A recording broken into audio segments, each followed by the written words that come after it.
J'ai écouté avec effroi le discours de Viry-Châtillon sur la jeunesse de Gabriel Bardella. En 3 quarts d'heure, vous n'avez pas été fichu de verbaliser clairement le principe de la justice des enfants, la primauté de l'éducatif sur le répressif. Et pour cause, après la loi Asile-Immigration, c'est à nouveau un copier-coller du programme du Rassemblement national. Culpabilisation des parents, répression accentuée des enfants, couvre-feu à tout va, uniforme, internat et j'en passe. Les drames récents de Viry-Châtillon ou encore de Châteauroux ont bouleversé tout le pays. Je suis sûr que la représentation nationale tout entière apporte sa solidarité aux victimes et à leurs proches.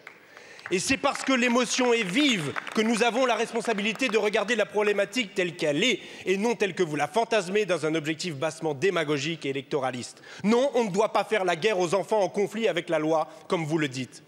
Votre discours, monsieur Gabriel Bardella, déplore une situation désastreuse. Mais cette situation, c'est d'abord l'échec de votre politique. Je vous rappelle que vous êtes au pouvoir depuis 7 ans tout de même.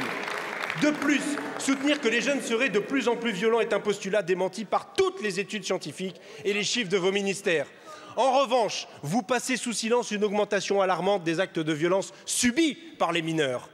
Les jeunes vont mal, la santé mentale se dégrade. Votre gouvernement, avec des moyens historiques, n'a jamais mis l'accent sur la prévention primaire. Les moyens des PMI, des clubs de prévention sont tous en baisse. Au sein de l'éducation nationale, vous avez supprimé 1100 postes d'assistants d'éducation. La PJJ 93 a alerté la semaine dernière sur le manque de moyens.